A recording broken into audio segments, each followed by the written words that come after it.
Welcome to Fabric Monday. Today we'll talk about environment, semantic kernel, and more about chat.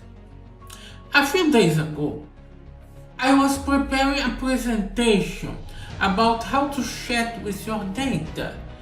It would include the same demonstrations I included on the Fabric Monday 12, but many more.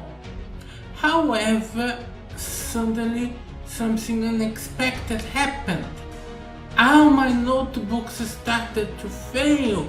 It was a disaster. After searching a lot on the web, I finally discovered what was causing the problem.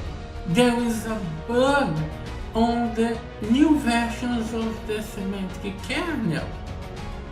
This page on GitHub shows the details about the bug and it explains the error message which happens when the bug happens. I was getting exactly the same error message. This bug is still open.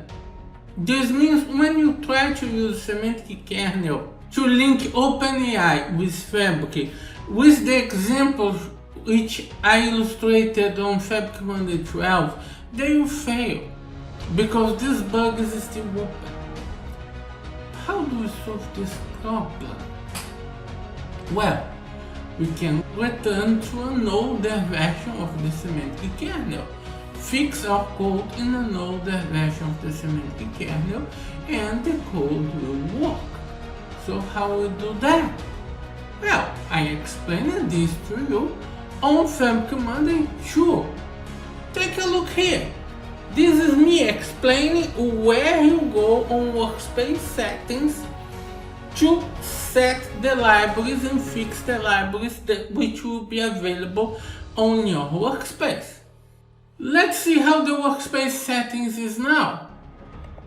So workspace settings, data engineer, data science, and we have Spark settings, but we don't have anymore the libraries, and are exactly the libraries we need to use to fix the problem with semantic kernel. What happened? Microsoft changed how things work, so my explanations about Spark configurations on Fabric Monday 2 are a bit different now. Now we need to use a new object which is in preview and is called environment. Take a look. So we need to create an object which is called environment and configure this object. This object needs to be in the same workspace where we will use the object. In my personal opinion, this is a big limitation that I hope it will be removed until this environment goes GA. Let's create an environment. I'll call it kernel. Create. Here on the environment, there are many configurations we can make. For example, on compute, we can define the pool, how we would like the pool, the configurations in relation to memory, Spark driver, and Spark runtime. And Fabric is supporting Spark 3.4 now. We can define Spark properties. I talked about Spark properties on Fabric Monday 2. For example, we can define the property Spark SQL Parquet Viewer enabled true. We define this property will be default to all notebooks using this environment. Now, the most important details, the libraries. I can use custom libraries defined by the own team of the company, or I can use public libraries. Let me add a public library. In this case, we are talking about the semantic kernel. I want to use a specific version of the semantic kernel. So let me do it.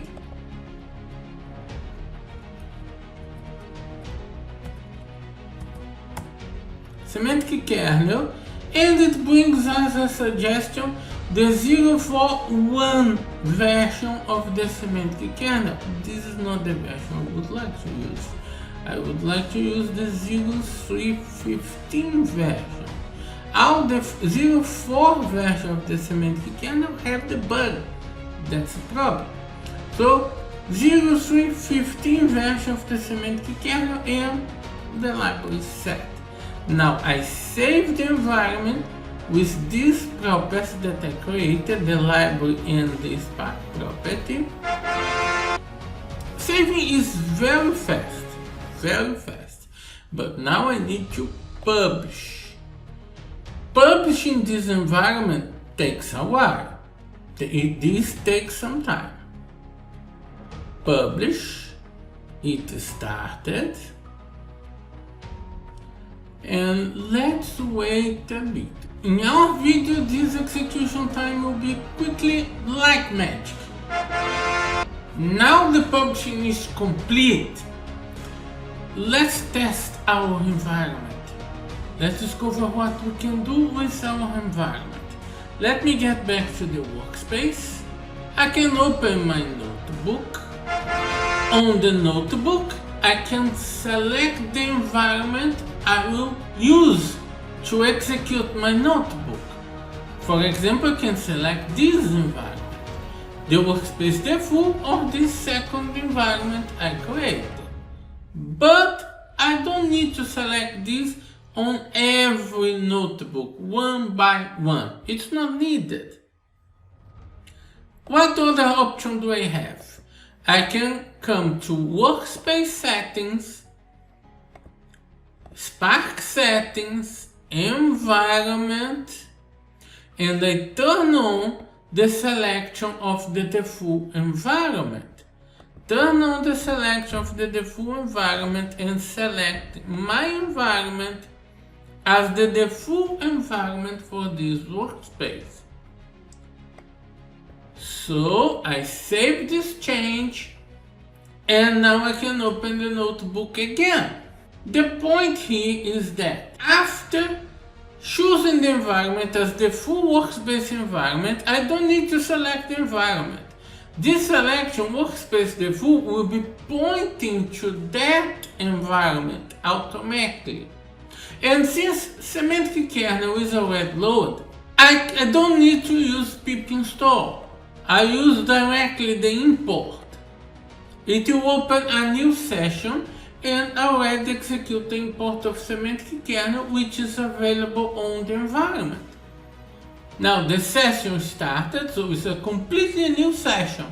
If it hasn't semantic kernel, I would need to install, but it already has the semantic kernel because the environment, and it executed successfully.